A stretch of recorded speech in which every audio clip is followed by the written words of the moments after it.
Hey, how's it going, everyone? Welcome to our real life online experience. We're so glad that you're joining us today. We're confident that you are here for a reason and that God has something special in store for you.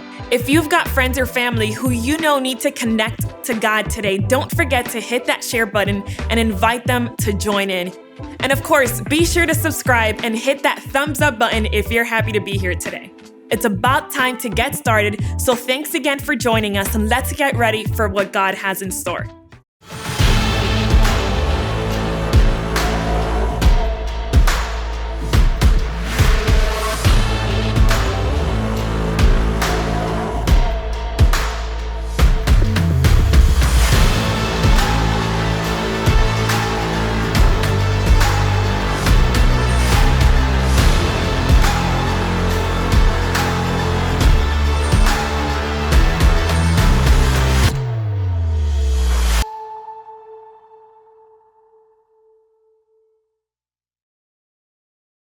Hey, church fam, I'm glad you're connected, and I'm excited to speak to you today about one of the best leaders, not just in the Bible, but actually in history. His name is Moses. And since we're in our Saints and Struggles series, I'm not going to be sharing with you the highlights of Moses' career. I mean, you're talking about the fact that God used him to lead the greatest slave revolt in history. We're not going to talk about how he confronted Pharaoh, the greatest leader in the world. We're not going to talk about how he brought the 10 plagues, how he split the Red Sea, and how he got the 10 commandments personally from God. Hello, that's an amazing thing. But Moses' highlight reel, it's off the charts. And usually, if you think about it, that's what gets preached about. Honestly, though, for me, I find it harder to relate to the highlight reel of anybody's life, let alone a Bible character. But the struggle, okay, I understand that. I get that. I connect with the struggle. And while Moses is one of the most baller leaders in history, God also made sure that he let us know Moses isn't perfect. And in Exodus chapter 2, what we see is part of Moses' problem ultimately leads to Moses' purpose. Exodus chapter 2, and starting with verse 11, says, "One day, after Moses had grown up, he went out to where his own people were," right? He grew up an Egyptian, and now he sees the Hebrews, and he watched them at their hard labor. They were enslaved by the Egyptians, right? So he sees an Egyptian beating a Hebrew, one of his own people. Looking this way and that and seeing no one, he killed the Egyptian and hid him in the sand. The next day he went out and saw two Hebrews fighting. He asked the one in the wrong, "Why are you hitting your fellow Hebrew?" The man said, "Who made you ruler and judge over us? Are you thinking of killing me as you killed the Egyptian?" And then Moses was afraid, and he thought, "What I did must have become known." When Pharaoh heard of this, he tried to kill Moses, but Moses fled from Pharaoh and went to live in Midian, where he sat down by a well. All right, any hotheads in the house? Any mouth in the house? Anybody that you just, when you think it, you got to say it? You're not great at editing. How about I'll ask it like this? Anybody quick to go from feeling to doing? You think it, you say it, you feel it, you do it. If that's you, we should probably start a small group together because I feel you. I'm with you. I have way too many examples on this one, but I do remember one time I was pulling in to pick up my wife at Target, and I pulled in by the curve trying to give her some grace and be a gentleman. The guy behind me won't go around me. And so he pulls in real tight, just keeps flashing his lights, keeps motioning, he even honked. And for some reason, that kind of behavior causes me to double down. If you're in my new small group, I think you already understand. I got too much going on to be putting up with people like this, right? So I'm just like, I'm going to ignore him. Well, he doesn't let up. And after he keeps honking, he pulls up alongside me. He's yelling.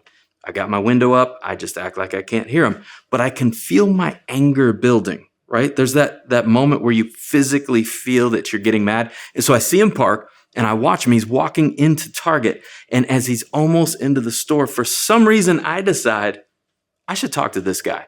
I need to straighten this guy out.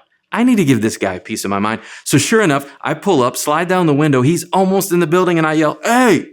Dude instantly turns around and he starts Olympic fast walking right to my car. And the closer he gets, the bigger he gets. Caution, objects you yell at may appear larger as they get closer. He comes right up to the car, faces red, sticks his head in the window, and I just let him have it. I said, hey man, I just want to say I'm really sorry. I can tell you're really upset, and that was not my intention. Please forgive me. He was stunned. So was I, because those are not the words that I had planned to tell him. But as I said those things, probably under the control of the Holy Spirit somehow, this guy changed his tune. He apologized to me. I actually watched the color of his face change. And then he shakes my hand. He says, there should be more people like you in this world. He says, it took a lot of guts for you to call me over to apologize to me. And I'm thinking, that's not why I called you over, but that's what happened. So God took over my mouth. Thankfully, God changed my words before homeboy changed my face, because I think that was about to happen. But the anger, you can relate to this. That emotion, that rush to action can cause so many problems in life. Think about your relationships, dating, friendships, marriage. When we're quick to act, when we're quick to speak, when we're quick to jump, with your kids and parenting. In the church, man, I've been doing this a long time. People get mad over some small thing, and then they want to cause division and confusion in God's house because of their emotional reaction to something. Now listen, we all get angry, right? And I would say this, sometimes that anger is justified. But what we see is when we act out of anger, we almost always go astray.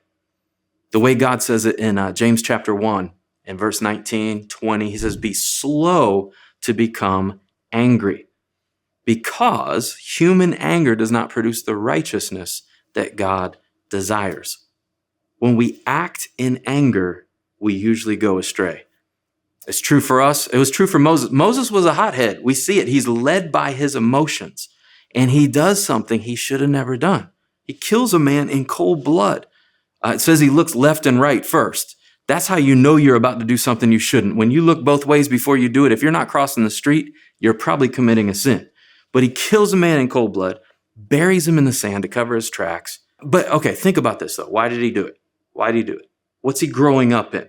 He's being raised as an Egyptian, but he knows he's a Hebrew. It's a miraculous story if you read it in Exodus chapter 1. And so now he's becoming a man, and he's being exposed to injustice, to inequality, to inequity. So let me ask you, did Moses have a right to be angry? I think so, absolutely. Because he saw the injustice. This was absolutely wrong. God had even brought Moses into the world to deal with this. It's part of who he is and what he's supposed to do in life. The Egyptians were holding God's people as slaves, treating them horribly. So was Moses justified in his anger? Absolutely. Was he right to take things into his own hands and kill the Egyptian? Absolutely not. If you said, yes, we still have some work to do, come to my small group. But listen, it's not a sin to be angry. Some of you don't believe that. But listen. It's not a sin to be angry. The Bible tells us that God gets angry. And more than one occasion, God's anger flares up. He is emotional. We're made in his image. We know that Jesus got angry. Specifically, we know he got angry at injustice, at people taking advantage of other people, and particularly when they're using God to do it. That really set Jesus off. Jesus flipped the tables, right, on the religious hypocrites, went wild with that whip. He was angry. And that was not sin. In fact, it was love. It's not a sin to be angry. Ephesians 4:26, it says, in your anger, do not sin. Think about that. If it was a sin to be angry, that verse would say, in your anger, too late, you already sinned. But it says, no, in your anger, don't sin. What's he saying? Don't act out of anger. Don't act on your anger. You're going to feel the anger. It would be weird not to. If God gets angry and you're made in his image, you're going to get angry. I would even argue this. There are times when we should be angry. But here's the thing. When you're angry, what are you doing with the anger? That's the real challenge. In your anger, are you acting? Out of your anger, are you doing something? See, when we act in anger, we almost always go astray. Real talk for a minute, okay? What makes you angry? What just really sets you off, gets you just in a mood, a funk? I'm gonna throw you one. Bad drivers. Does that mess you up? I mean, it does for me, for sure. I think everyone should act like they're from the South and be polite, but they should drive like they're from the North. Let's go, people. I want to get somewhere. What makes you like just really mad, sets you off? You immediately go from happy to frustrated. I'll throw another one at you. Politics. Politicians. Crazy question. Have you ever been angry at a president? Probably not, right? Maybe you saw something in the news or you heard something on the radio on your way to work and it just set you off. They're doing what? And they said this and this new policy. And how can they? What do you do though when that happens? Like, where do you go with that anger? I mean, I know exactly where some of you go. You go to Facebook and you vent and you rant. And it's funny to watch people get surprised when they rant and vent and not everybody agrees with you. Nothing better than a Facebook fight, especially if you're not in it. Popcorn emoji, whoosh, just sit back and watch. Here we go. Sometimes it's not just that we write out our anger, but we spout off at the mouth. We want people to hear what we think. We want to be heard. We got something to say. I get my hair cut and I hear people spouting off to the hairdressers. And after they leave, they're just like, oh, man, glad that's over. Because people feel like I got to say something. Coffee shops, you hear people arguing and talking about their opinions, and at restaurants, just letting it fly. So angry all the time. And it's coming out. Ephesians 4:29. It's just a few verses after Ephesians 4:26. That's about anger, that don't let the sun go down on your anger. The one I just quoted. Now, 3 verses later, I think it connects anger with what comes out of our mouths. And in 4:29, it says, do not let any unwholesome talk come out of your mouths, but only what is helpful for building others up according to their needs, that it may benefit those who listen.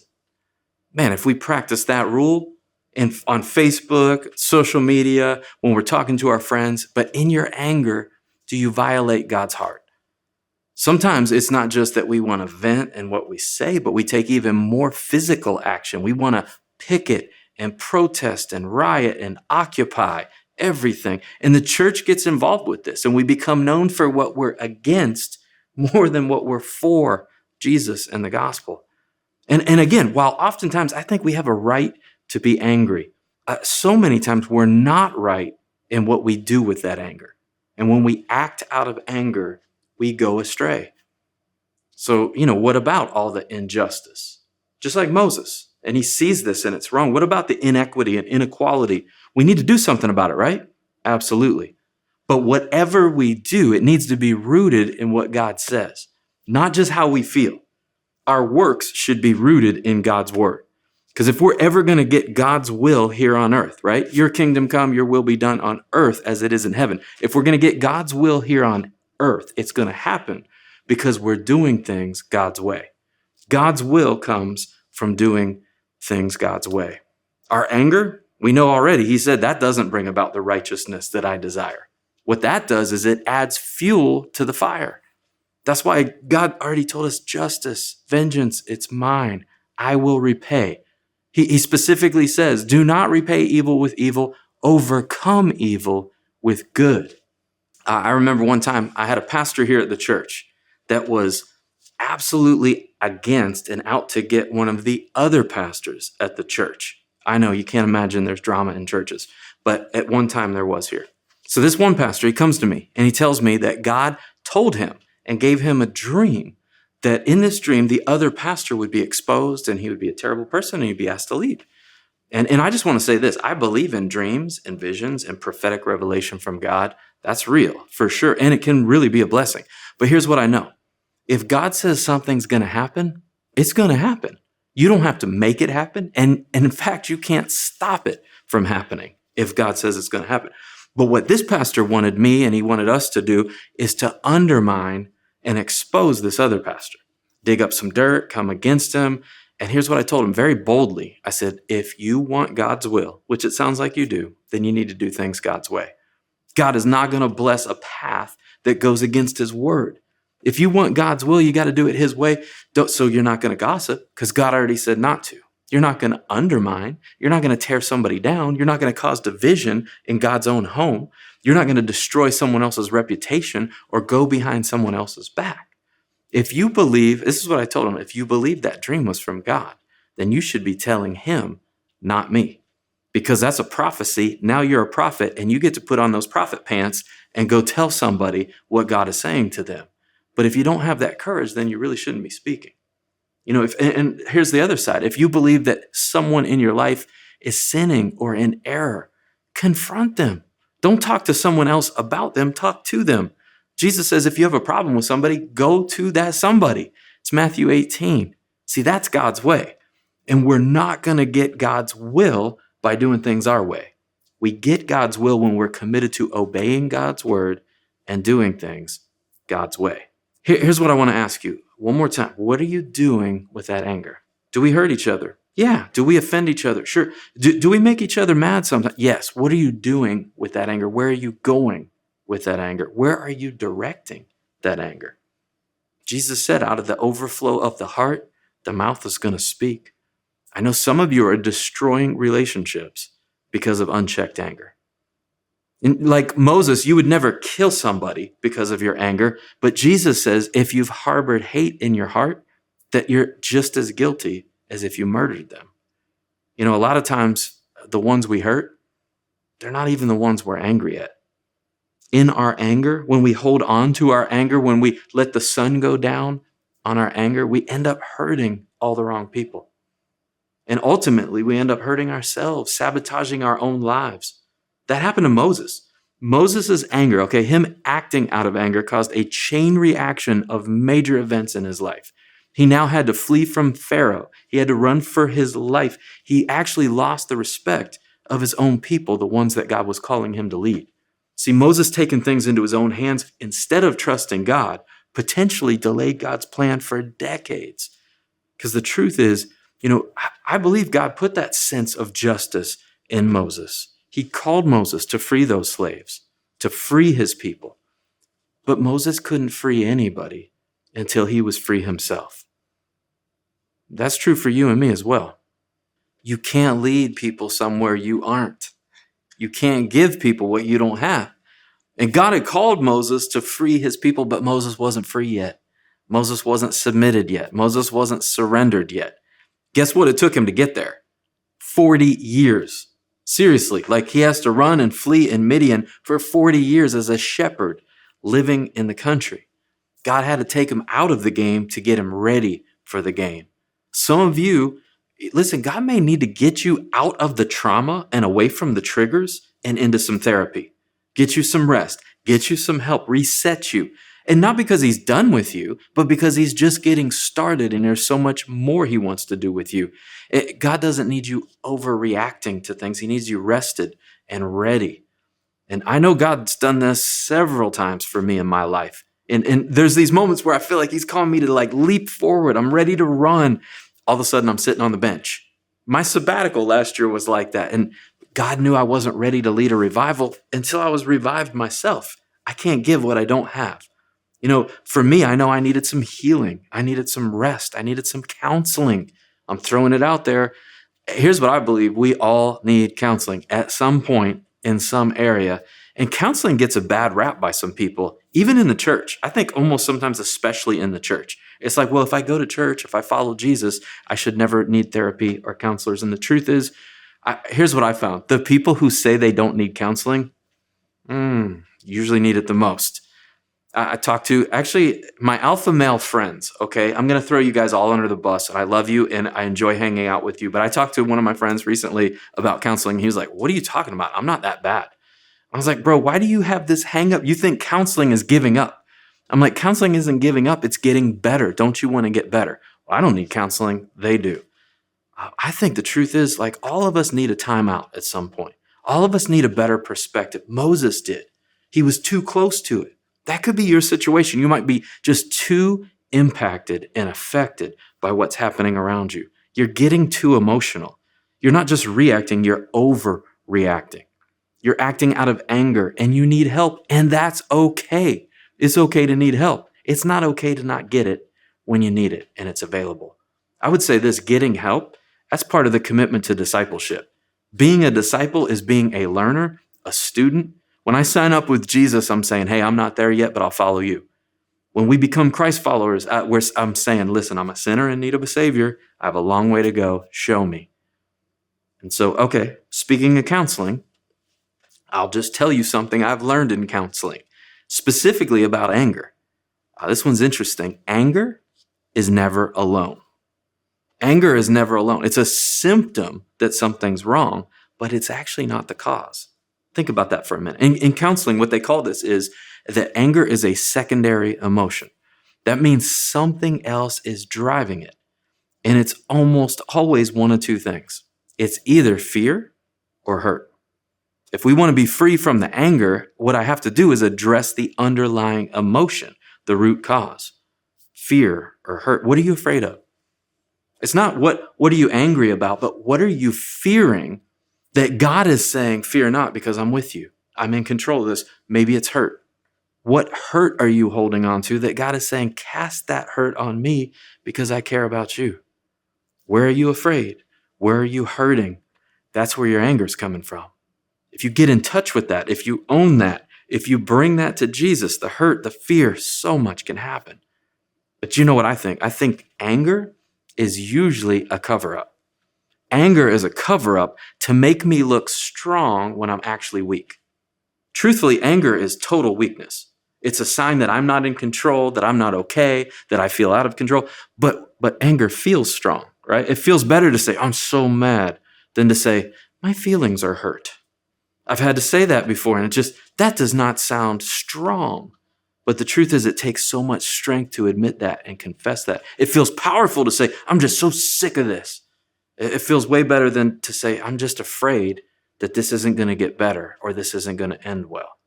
But see, instead of bringing the world my anger and my outburst, if I'm brave enough to bring God my hurt and my fear, that's when he does what only he can do. That's when I become a changed life. That's when I get free so he can use me to free others. And so there's another scene from Moses' life towards the end that I think really brings this whole discussion full circle. And I want you to see what God says to him about his anger, because I believe it's what he's saying to all of us today about our emotion, about our frustration. Numbers chapter 20. Moses and Aaron went from the assembly to the entrance to the tent of meeting, and they fell face down, and the glory of the Lord appeared to them.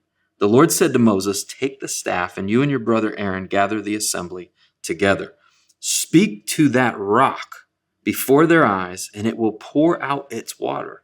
You'll bring water out of the rock for the community so they and their livestock can drink. God wanted to do an amazing miracle.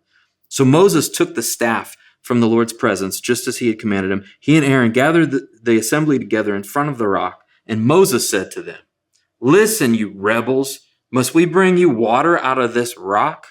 He's mad. The people have been so annoying. He's so frustrated. He's so over it that God said, I just want you to go speak to the rock and the water will pour out. And instead, he yells at the people. And then Moses raised his arm and he struck the rock twice with his staff. Water gushed out, and the community and their livestock drank. But the Lord said to Moses and Aaron, because you did not trust in me enough to honor me as holy in the sight of the Israelites, you will not bring this community into the land that I give them. That's a big punishment. When we act out of anger, right, we go astray.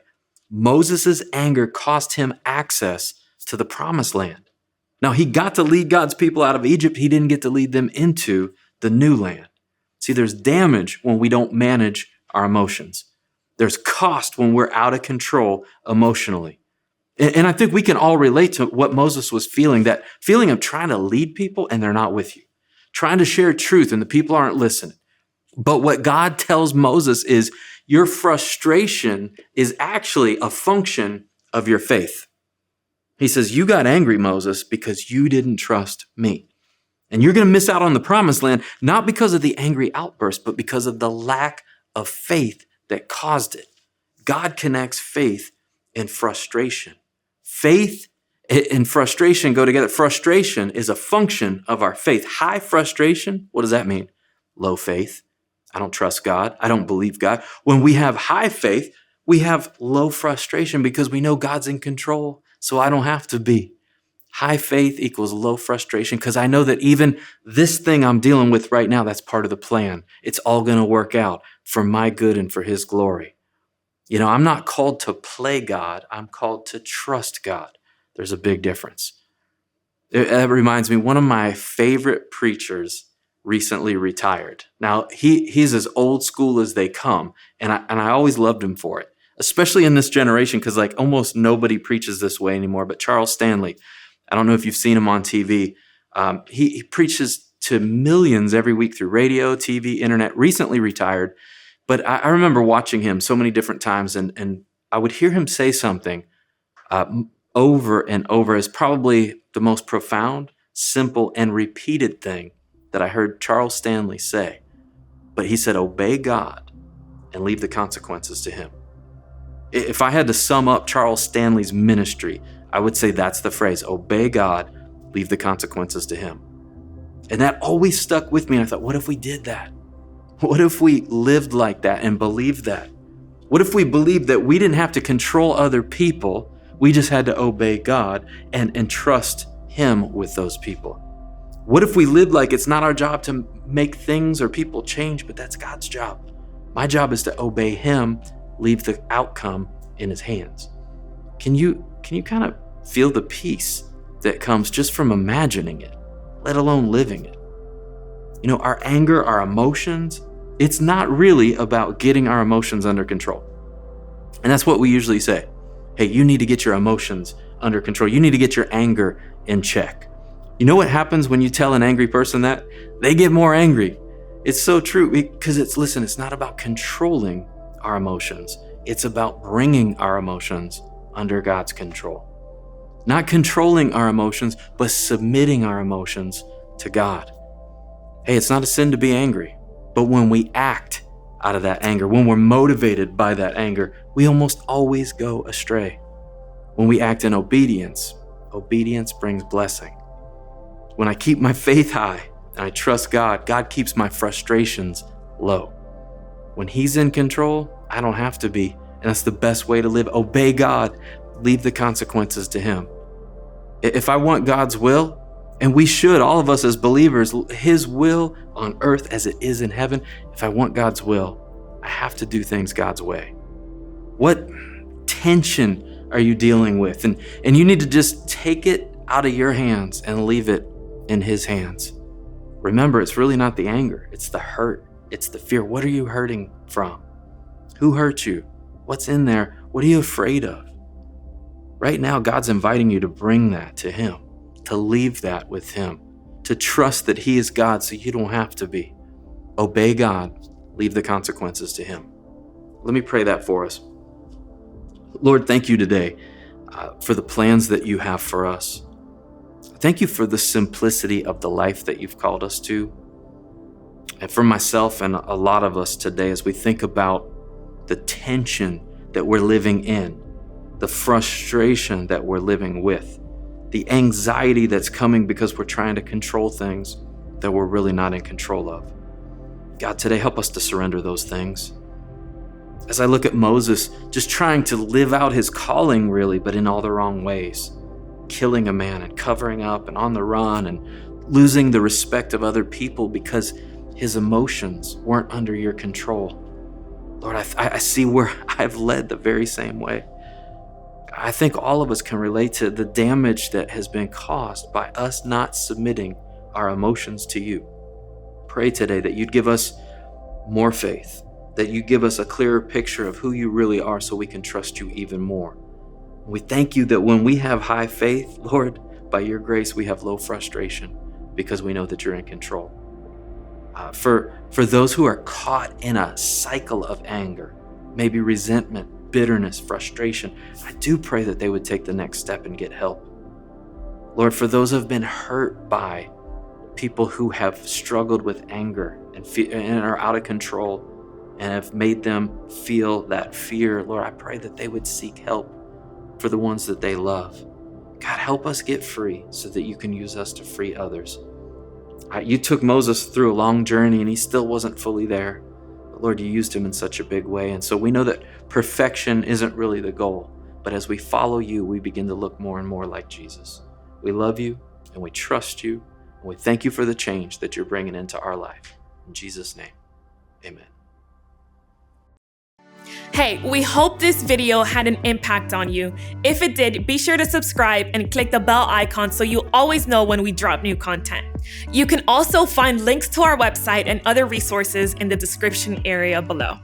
Hey, we love you guys and are so grateful that you joined us. As you go today, it's our prayer that you would leave knowing that God is absolutely crazy about you. See you next time.